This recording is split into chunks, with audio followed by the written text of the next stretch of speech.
I love you, Frankie. I had to, but so the plan is that we're each going to read for a couple of poems, and hopefully, if there's some time, we might, despite Frankie's comments, we might slip in a little bit of Q&A conversation time, because that would be fantastic to be able to talk about our work a little bit. Would you mind starting? Okay. So with that, we'll get underway. Yeah. You want, yeah? Can I use this, right? You can, yeah, absolutely. Hello, everyone. How many of us know how to speak an African language here? Show of hands. Okay, that's good. Okay, I'd like to teach you some words from my language. I come from a tribe called Tiv, and we've made our home around the Great River Benue, somewhere in Nigeria. And before I start my poem, my performance, I'm going to try to be very fast. I'd like to just teach us 2 lines, which you're going to have to respond to somewhere in the poem. So the first one is the easy part, which is just whoa. Whoa. Indeed. So the hard part, mom de kwao ayemo. See, that wasn't so hard. So basically, whoa, mom de kwao ayemo. Okay. So my people were often oppressed, and they would run from agitators on many occasions. So it got to this point where they decided that they would stop running. So there was this chant that my people would start. You would have the leader and the chorus. So the leader would chant, ayemo, ayemo, ayemo, ayemo. Then you go, whoa. And the person goes, oh, mom de kwao ayemo. Then the next part, the second stanza, the person would go, mezabia mehi de mami de kwao ayem ye. Whoa. Whoa. If this was how we are doing it, I think we'll still be oppressed today. So, basically, whoa. Mom de kwao wayemo. So the translation is, run, oh, I've stopped the running, oh. Then the next part is to say, oh, I'll go to so and so place before coming back to stop the running, etc. So let's start again. Ayemo. Oh. Mom de kwao wayemo. Mezabia mehi de mame de kwao wayemye. Oh. Mom de kwao wayemo. So as I was saying, you see, a lot of our people have been oppressed, killed without us doing anything, but we've had to stand up, pick our crosses, and endure the many nails being hammered in. Nails of oppression, suppression, corruption, betrayals, and so much more. As the popular saying goes, as publicized by Shoinka, the man dies in all who keep quiet in the face of tyranny. And so we take our cross, the nails hammering in, sometimes a bullet in the chest, the neck, or somewhere. We move on till that final nail. And now, if that final nail to your cross, to our cross, is a bullet in Golgotha, Accra, Abuja, or some back street in some other town, hashtags might trend. Many people would take a knee. Sweet words will be sung in your praise. And we saw them do this for George Floyd, for many of my country folks, and even, I'm sure, some of yours. As the streets swelled in tears against the chokehold, we watched more calamity unfold. Because as Bob Marley would say, how long shall they kill our prophets while we stand aside and look? Some say it's just a part of it. We've got to fulfill the book. Or do we? Because from ages past, I hear my kinsfolk shout again, Ayemo, wayemo, wayemo, wayemo. Oh, mom de kwa, wayemo, mizabia, mihi de ma, me de kwa, wayem ye. Mom de kwa, wayemo. So we rally to protest. From Black Lives Matter here and there, America and to places far, we raised our banners to end SARS. As in the West, authorities still eat us and munch on the rest. Bullets stopped some of us at Lekki's toll gate, while knives still snatch others in London and in almost every place you can think of. We protested from Abuja to Accra. We evoked Nkrumah and Lumumba, Fela, Olive Morris, and Mavis Best. They saw our strength and they felt the wind rush. They saw our strength, our generation taking the torch of hope from ancestors whose memories call to us to sing like the caged bird while our voices rise beyond the times. Ayemo, wayemo, wayemo, wayemo. Mom de kwa, wayemo. Mezabia, mihi de ma, me de kwa, wayemye. Mom de kwa, wayemo. Now, maybe the law will spare assassins, but we rise, knowing even in death, the fly inspires a swarm. My father was also a fly in our country's web. A bullet caught him in the neck when he stood up to the establishment. And when we gathered to weep over his corpse placed in Lazarus' house, we didn't hear Jesus Christ come to say, "Come out." We saw a smile on his face, and at night, we found a new twinkle in the skies.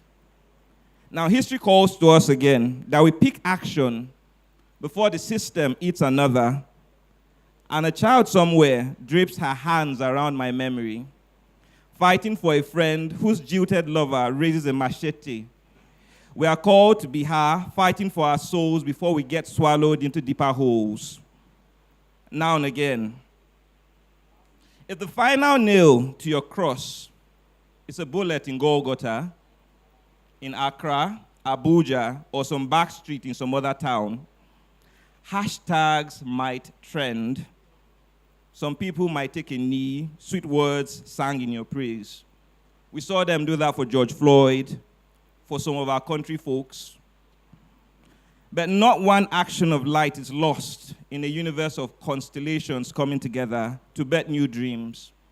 Let's take this torch and raise our voices to sing like the caged bird, using our words and actions and everything. Because ayemo, wayemo, wayemo, wayemo. Mom de kwa, wayemo. Mizabia, mehe de ma, me de kwa, wayemye. Mom de kwa, wayemo. Thank you.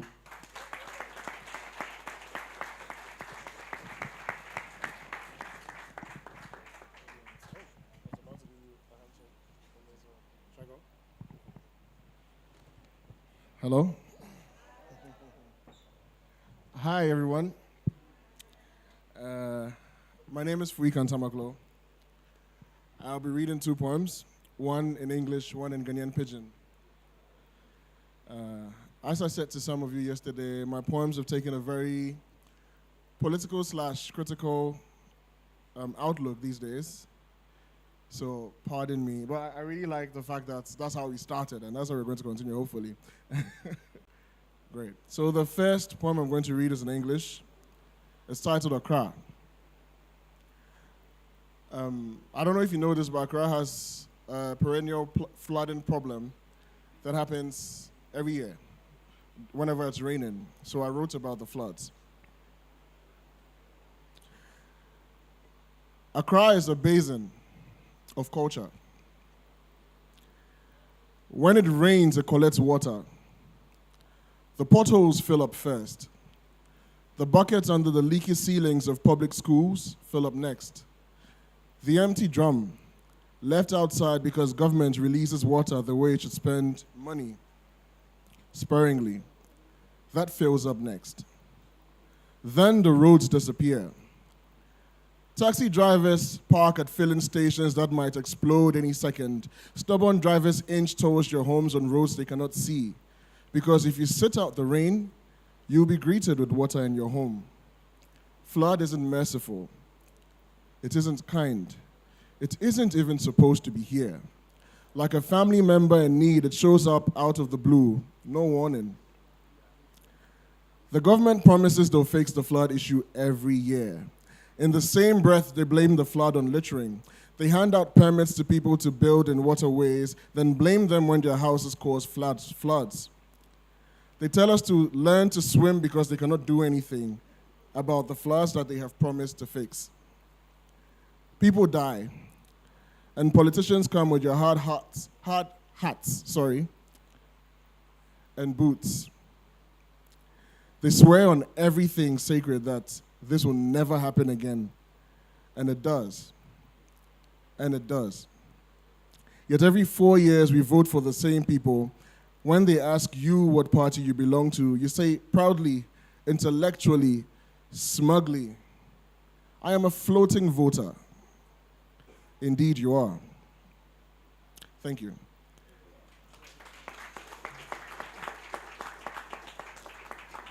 So the second poem is in Pidgin, and it's also about struggle.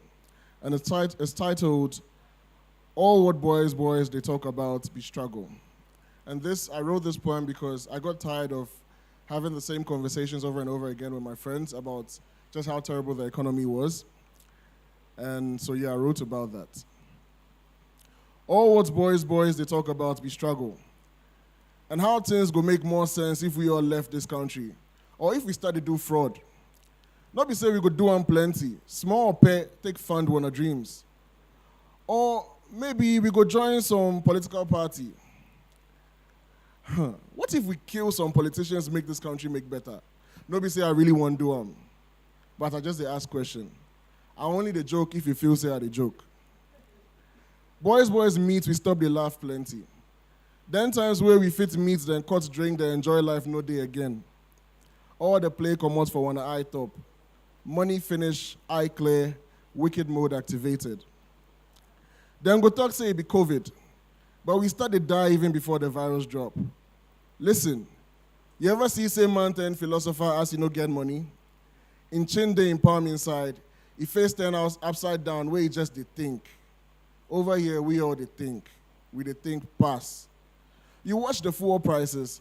How you go fit see himself? It day up too much. Government won't kill we.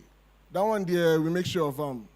When our leaders feel say them be God, all them they do be take.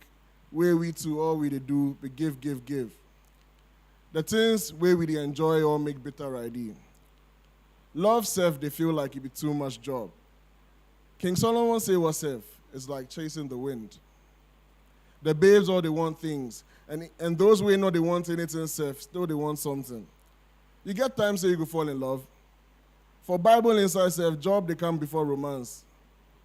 See my guy, Osofo. Osofo say stop they believe in God again. Nowadays they use tithe pay in debts. As we they contribute help we they laugh We ask them say, not be Jesus he comes say they pay all debts. Then they believe in miracles. Now you say no father go sit down making children suffer like this. I say in problem they say they believe say somebody they watch safe. I ask Akpe, my other guy, how things they go. Where you say Charlie, they fit mean friend. We they use them express shock, anger, disappointment. Sometimes they mean anything safe. This time, as Akpe talk it they mean help me. Thank you.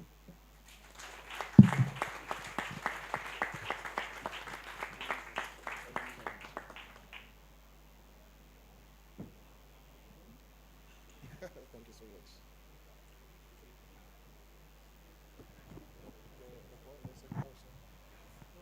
Good afternoon. I'm Sapong Osei Asamoah. Empire. Nokre Meredane insurance wenum ansa nsuo ni moja etwa me ho ahia yi adane akrafo me kire se biribi retu din meni achi adechen enumode bitu denchembo menum menkasai aya anopa aya wi anopeduane Wɔn didi a ebubu gu nisuo so afarefoɔ nsam. Ɔsram gye yɛ me esikyire dɔko no. Adesan mu awerɛhoɔ ɛnyɛ daadaa ntateɛ nti. Sɛ wokɔ daa, fa me sunsum yɛ mmorunkum ayɛmoa. Na gu ahome fitaa fufu gu adwendwen frao yi mu. Na kae sɛ w'anoma bi de ne ntaban fufu retro sɛ Jimmy wo nsam. That was a poem in Tree.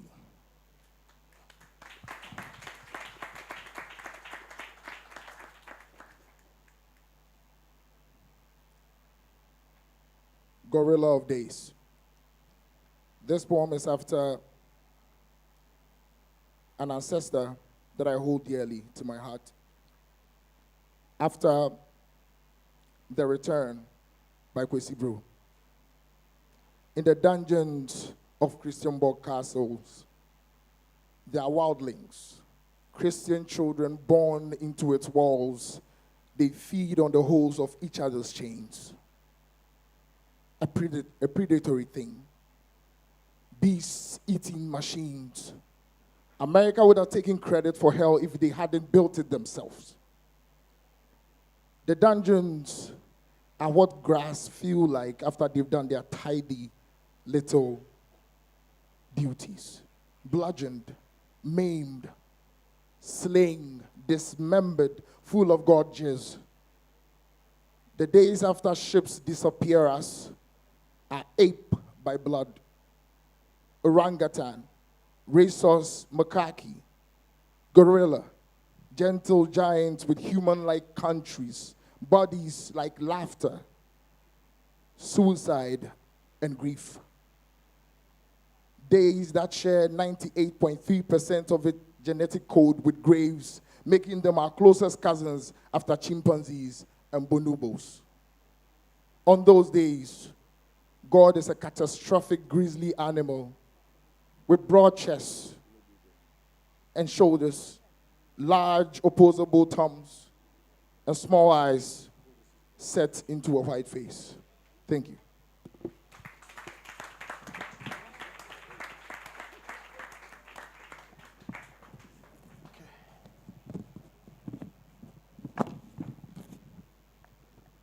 Is it possible to get this mic to work? Sound engineers, can you get this mic to work? This one? Because we're finding that the mic's a bit muffled. I don't know if you can really hear. Hello? Hello? Hello? Okay, I'll just go with this then. It's coming. So my name is Dami Ajayi, and I have a poetry problem. Unfortunately, I've written 3 books of poetry. I found this habit by being a psychiatrist, and I'm happy to be with you today. My books are available there. You can buy them. It's not likely that I'll stop psychiatry, but you know, it'll be good to have some money from poetry so I can stop calling it an habit. So I'll be reading a couple of poems from my collections. I have 5 minutes. I'll try to make the best use of my time. So I'll just read the poems. I won't bore you with stories. My love for you is psychosis. When fantasies pale in the light of memory, my love for you is psychosis. This gridlock is a blacksmith's forge. This love, this anvil, this fulcrum, this splodge, this spring welled up like a bust pipeline. This forlorn poet, this failed academic, this fumbling minstrel, this futility. When we measure our love in meters, this is what it equates to. Contrasts, similes, metaphors, quotidian realities. My love for you is psychosis. A woman's body is a country. Tonight, I remember your iPod sitting in its dock at the edge of the reading table you bought me, a relic of our time as old souls trapped in young bodies. You play me your favorite song because love is assimilation. I ask what Chan Chan means. You say you do not know, but it must be about patriotism, of love for country, and shaking the Cuban flag, hearts swollen with national pride. But this is not what Wikipedia says. It's a love song about Chan Chan and Juanica, a man and his woman building a house. On a beach, Chan Chan collects sand and puts it on a heap. Juanica shakes the heap and shakes herself. And when she shakes herself, Chan Chan is aroused. But this true is patriotism, the loyal swelling of a man's body, because a woman's body is a country. I'm doing very well. I've just done 2 minutes. Ode to a face mask. Now, this face masks are out of fashion, but 2 years ago, who dares us to do this? So I wrote this face mask for a face mask that I encountered on the road one day. Poets are the people that do those kinds of things. Ode to a face mask. Dark like my skin, not black, call it beige or brown, but for its rumpled form, it could have been beautiful. How lonely it must be, velvet brown, to journey from a cotton farm, spin through textile machines, be woven into fabric, malandued by tailor for this fate of abandonment. Your fate reminds me of breath and George Floyd on asphalt, an American knee weighing against his neck. Perhaps this was the notion that spurred your principal to tug at your fine velvet in a survival haste for air hunger. Nothing is promised. Your immaculate cut, exquisite stitching, delicate embroidery did not promise the warmth of exhaled air. Your future is grim and tragic, lying on concrete skin to be trampled upon by the insouciant wayfarer. Nothing is promised, not even the grip of a litter picker.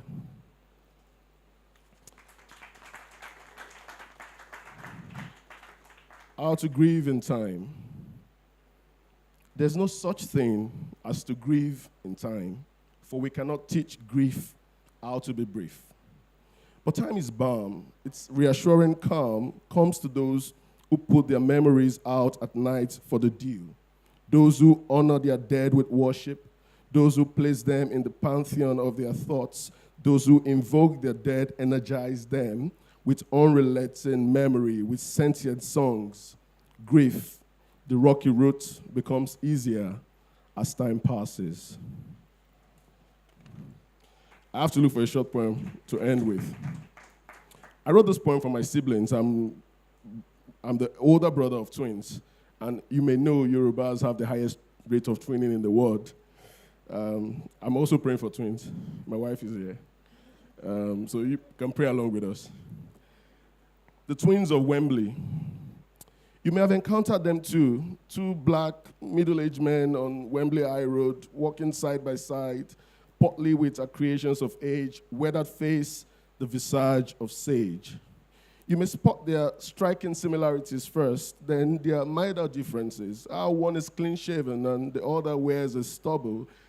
They don't smile often. Science insists that monozygotic twins result when a zygote cleaves after fertilization, but cannot explain a lifetime of reparation, cannot explain their affirmative reconciliation. But the gods know that a man or a woman should not be alone, so they privilege these two lifelong companions. The Yoruba know too the beauty of preordained mutualism and deify the symmetry of twinning and conjured a myth. In Igbora, every family is blessed and visited upon by the gods of twins, but science insists that it must be their yams. Black-eyed peas, slow cooked in red oil suffices. The Yoruba burst into song, preening with desire for doubled blessings. I know too of the blessing they bring as a sibling preceding twins. That privilege is indeed my biggest win. Thank you.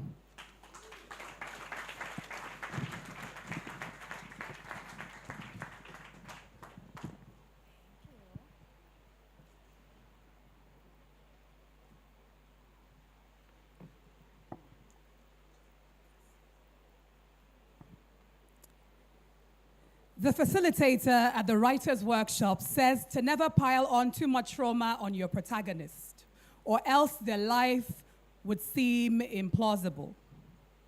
I wanted to tell her about the teacher at boarding school who would whip my back till the welts weep with blood because my skin was still layered with flesh, so it needed to be open to absorb the lessons. Or the time my father asked me to drink his tea because his relatives had informed him that my mother had laced it with poison, and if this was true, at least I would be the one to die. Or the time my uncle would ask me to cream his back before placing his fingers between my legs. Or the time that a boy sedated me with champagne, laid on top, thrusting as my head was shaking furiously, but my body was betraying me, and how I thought that who would want to rape a fat girl, so I told my friend that maybe he fucked me. Or the time I got a McDonald's milkshake as my first meal after an abortion from enduring 2 weeks of severe hyperemesis, or the time I imagined laying on the train tracks behind my house, or the time I asked my mother why she gives my sister too much attention, and she told me that some children need more care, but I have the grit to survive the wild, or the time I changed the curtains from blue to white so that on the days I was sinking into my bed, the sun would filter through to catch me since nobody else will. I wanted to tell the facilitator about this book I was writing titled Thick Skin. I suppose I would have to write something else because the life of my protagonist would be implausible.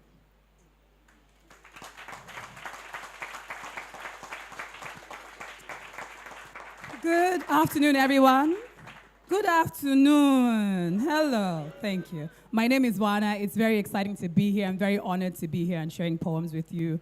That poem was titled Thick Skin, and it was, I think in 2010, I attended a writer's workshop, and when I was trying to write fiction at the time, and of course the facilitator said, when you pile on trauma, it makes your protagonist seem implausible. And I was just like, real life is actually much more complicated than fiction sometimes, mate. But, So, yeah, that's where that came from.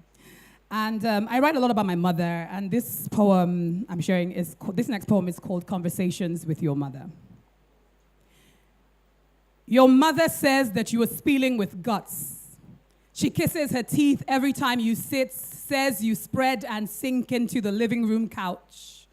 Says your back has no arc and your bum has no bounce. Every time she sees you, her voice is thickened with anger because you fail miserably at this kind of self-sculpting. You are painted in your father's skin. You wear his frugal hands and slip right into his flat feet. This is why she sends you a care package of creams, teas, and potions in between. You see, your mother is doused in lemon cream. She's burning on both cheeks. Her hips are stuffed in girdles. She is crackling at the seams. Her blood is a cocktail of diets and diuretics. This is why she soaks your breakfast in chilies. Says the heat will purge you of your ugliness. Since your body is twice its size, she gives you a double dose of everything, including her regrets. When you become a woman, you'll forget how many abortions spilled from between your thighs. You'll forget the number of boys you let climb over you just because they called you beautiful. When you become a woman, you'll have conversations with your mother. Tell her how all the women inside of you will never match up to the daughter in her head. Tell her how you tiptoed till you tippled from your own inadequacy. You will tell her that when your body became anesthetized by expectations, it was easy to consider your veins as tight ropes. And then she will tell you how she strung amulets around her waist, burned candles, kept vigil, bathed in prayers, drenched her pillows in anointed oil. You will read about epigenetics. Discover that your mother's trauma could bury itself inside your marrow without altering your bones. When you become a woman, your body will become an archive of memories. You'll become a dirge. You'll become a landmine of loss. You will wonder where beginnings stop and end. When you become a woman, Your mother will tell you how she mutilated her body, splayed each part to be sanctified by the sun so that your father could love her. When you become a woman, you will learn that the easiest person to forgive will be your mother.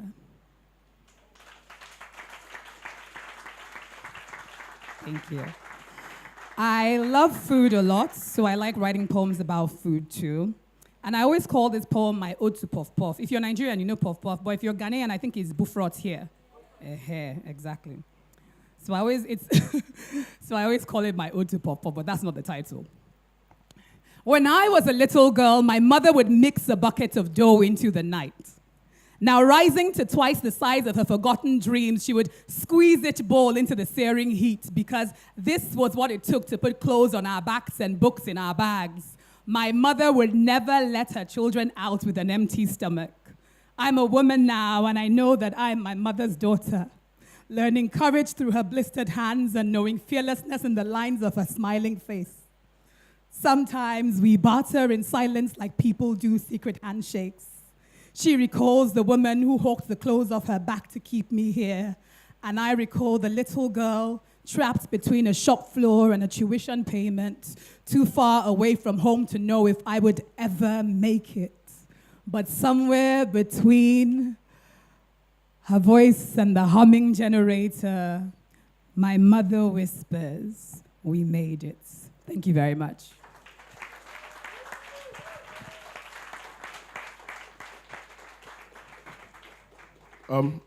I chose to introduce our next speaker because he's an accomplished poet, and that's the least we can do for him.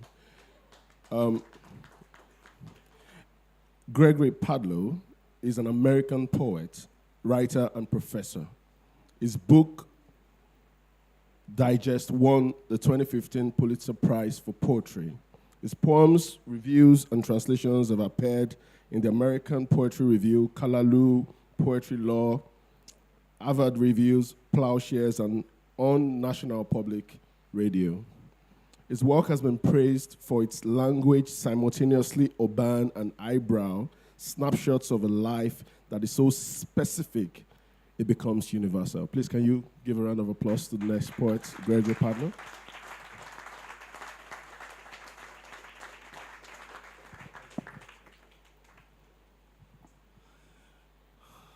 Thank you. Thank you all for being here.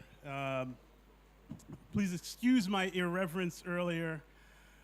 I am somewhat of an evangelist for poetry. I get a little carried away sometimes, and I wish we had more time to hear some of this amazing work.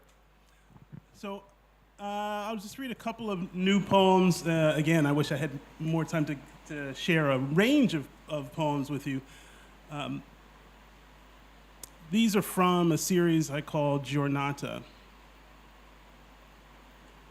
Bathing in the milk light of the boob tube in a house that moved like a shipwreck with curtains that sieved wind through midnight portals, I wormed my finger down the back of my jammies to see what the fuss was about.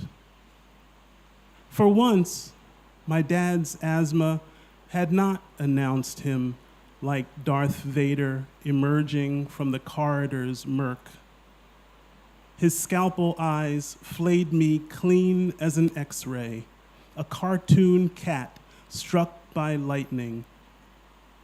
In that moment, gravity wanted nothing to do with me, which let me suspect myself an angel, holy, holy, as I considered the tenders of my dust to dust, until disgust sandbagged my thought balloon, and I tisked that boy on the floor watching TV with his finger in his ass. My macho cowardice would not let me recognize that boy as me, and said, no man, for health or pleasure, twin measures of the body's weakness, should plunder the pervious mercy of his dark side. I wore that taboo like a cone collar. The other day, from an anesthetized twilight on a gurney, I once again lay on my side, weightless, with eyes glued to a TV screen, and let a greased lens gerbil its way through my colon, and thought of you, dear Lord Vader, family history, my doctor fears. As I introspect with borrowed vision now, I weep for you and pray for you and for me and for boys like us, taught to be indifferent to the spirit within. Thank you.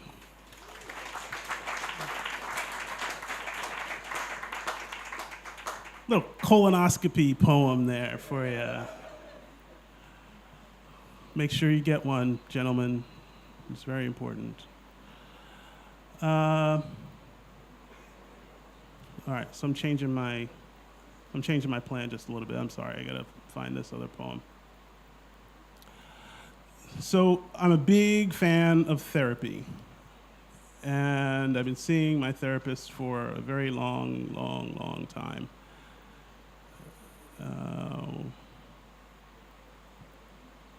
And almost there.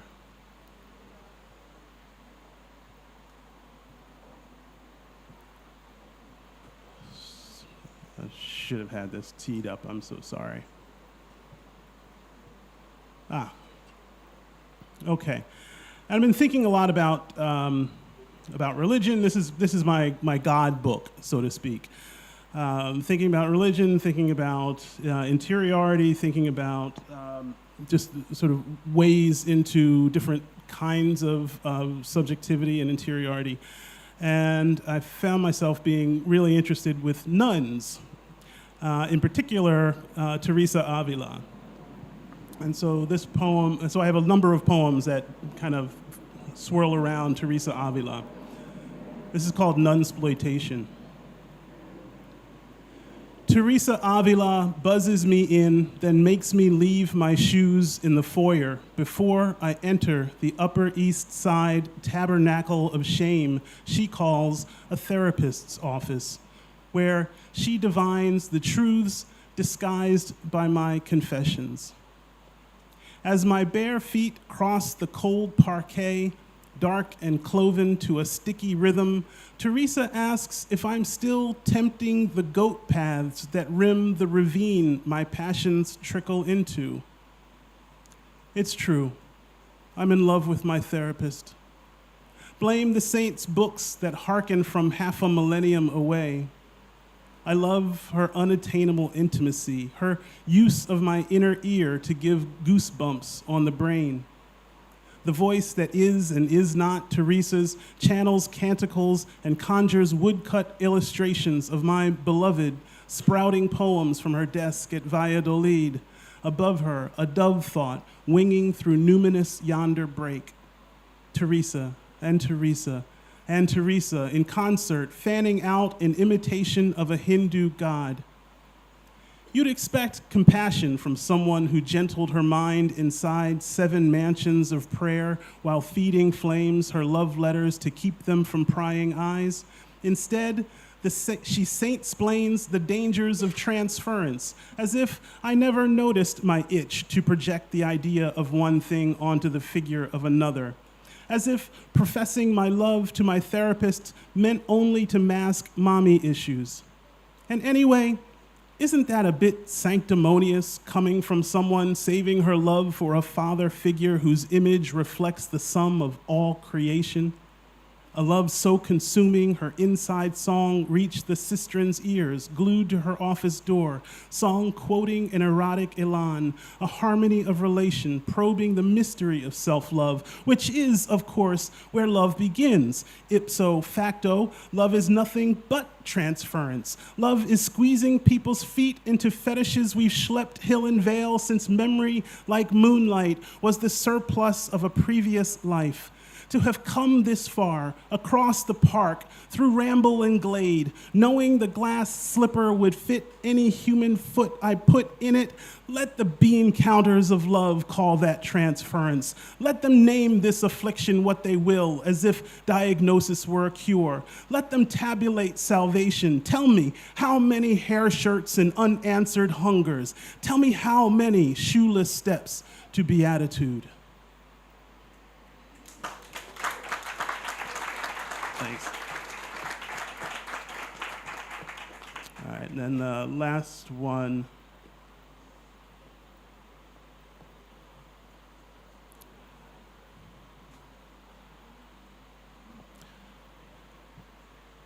My father, Bacchus, wanted a daughter instead of me.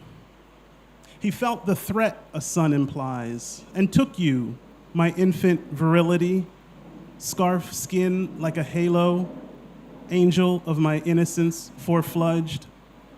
Before the ritual, there was guilt.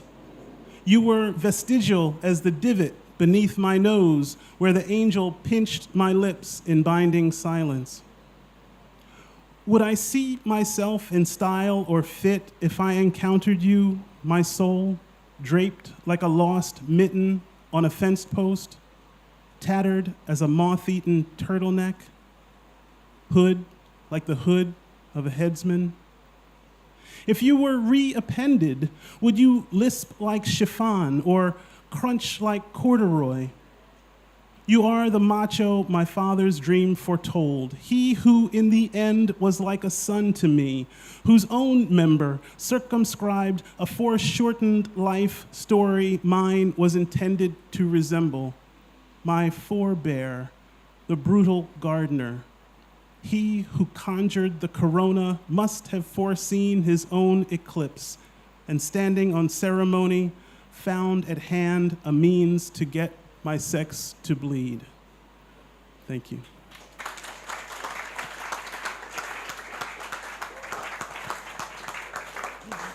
Thank you, brother. Thank you. Thanks. So I think we're fortunate enough to have a couple. Yeah. So if there are questions, I'll give you guys an opportunity first before we jump in. Who are my poetry heads out here? Okay, all right. We have a few. So what's the problem? What's the obstacle?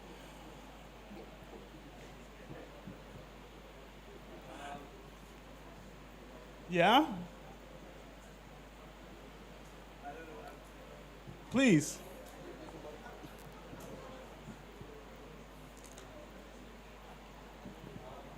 Hi, I'm a novelist, but I see myself as a frustrated poet. I read more poetry than novels. For years I had insomnia, so every night I spent with poets, and I can't remember the name of a poet who said, a poet is the priest of the invisible. I can't remember who it was. So I don't know if it's a question, and maybe it's a silly question, but how do you define poetry?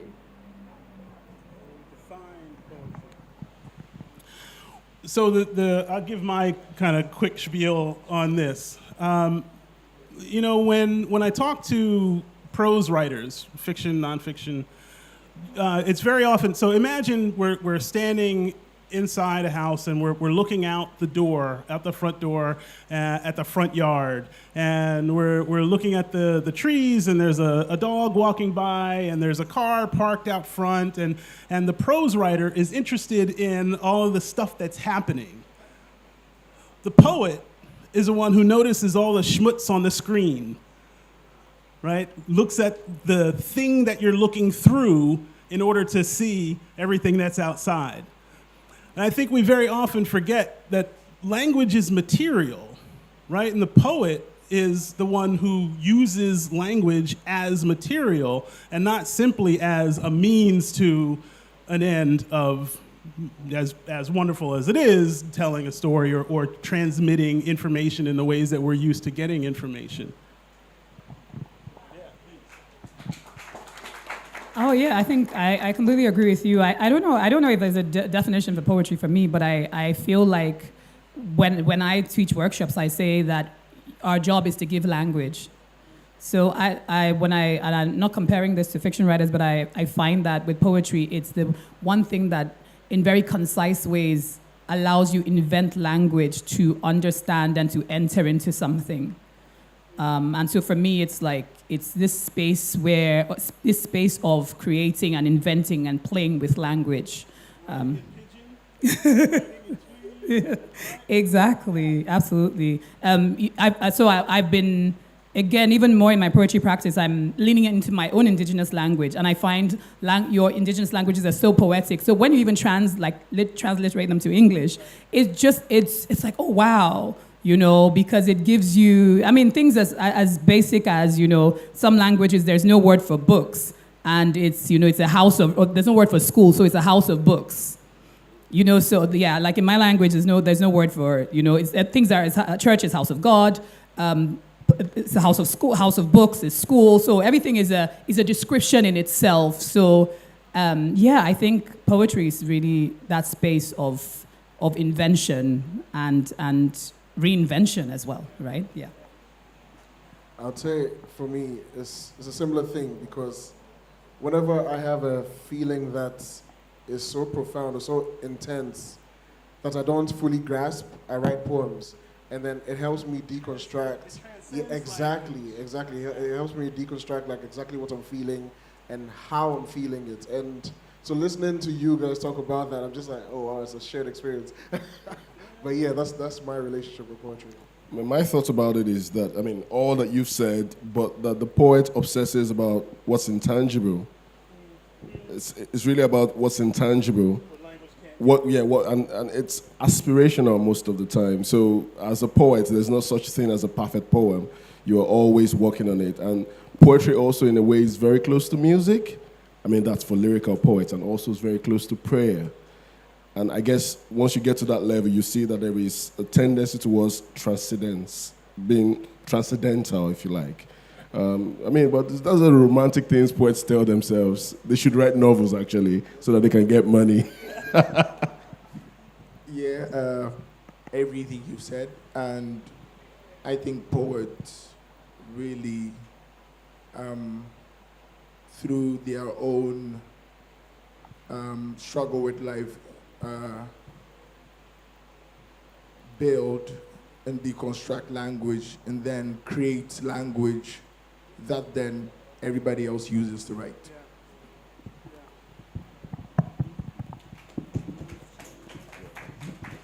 It looks like we've...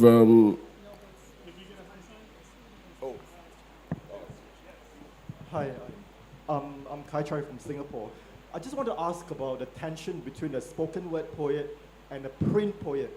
I gather that some of you are better versed in spoken word and some of you are better on print, and you read it from your iPhone and I'm just wondering what is the status of spoken word vis-a-vis print poetry, and if you are a spoken word expert such as Wanda, who is so natural and so charismatic, as opposed to someone very conceited like Gregory.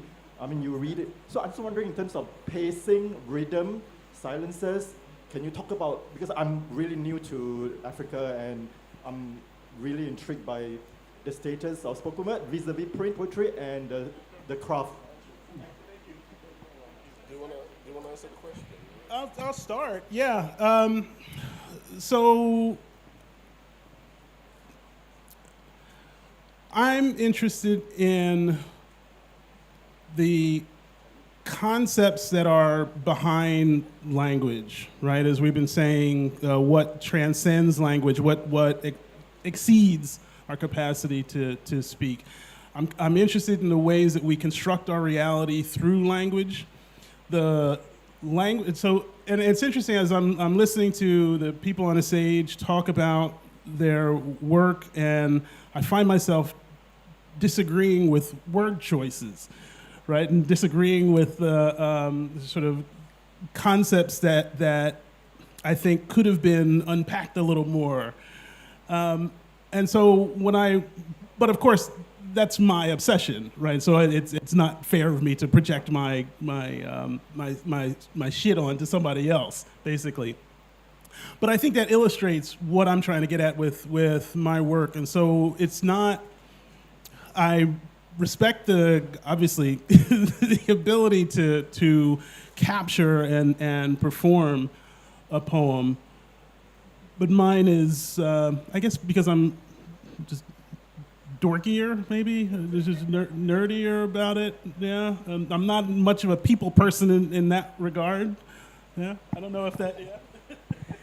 This is a very interesting question because it's a question that's asked all the time, and lots of poets hate it because they often see, for a very long time, people that perform are kind of seen as pejorative, of like you're ghetto because you're a performance poet. So there's also that thing where when people want to, in quotes, elevate, they stop performing, and it's seen as the page is more prestigious.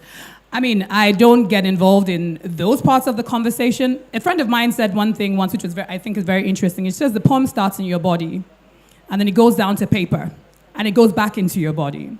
So I think in many ways, for me, that's how it starts. It starts in my body, right? So these words are coming, or these ideas are coming, and then the writing down is really a documentation for me, and then going back into my body to perform is kind of like the third part of the kind of alchemy that's happening. And I think that from the sort of technical side of things, I guess there are conventions for the page, but I also think there's also conventions for performance. There's a sonic quality to performing. There is beyond, like there are things you play with. You play with elements of your voice. You play with storytelling and sort of tempo as well. So even when you're performing, there are conventions that are very musical that you're using. There are things that feel like verses and bridges through a poem. This idea of when does it land? And then I think that there's also the fact that an audience is getting to only listen to it once. So it's very sort of ephemeral in that regard. So it really has to land once. So I think even in the convention of writing for performance, you have to kind of be as clean as possible, because they're not going back to read that work. So, when you leave here, it's like what stays with you when you're leaving, or what drops on you. And I think there's those elements, technical elements to when you're writing for performance as well. Because sometimes when you're reading, you have time to go through the words, the sentence over and over. When you're performing, you have to be very minimalist and very clean in your sentences, and there's no time to be clunky. Even how you say the words, how it comes out in your mouth, you can trip on your words, and you know that, look, something has to go, or something isn't working in this sentence as well. However beautifully meaningful it sounds, but when it's coming out, it's just not working. So there's all of those, I think, technical elements to it as well. So you're thinking about, so I think that's the best way to answer that. Thank you. Can we give it up? Can we do better for our poets? Thank you so much. Thank you so much. Our last session to crown the day will start very, very shortly.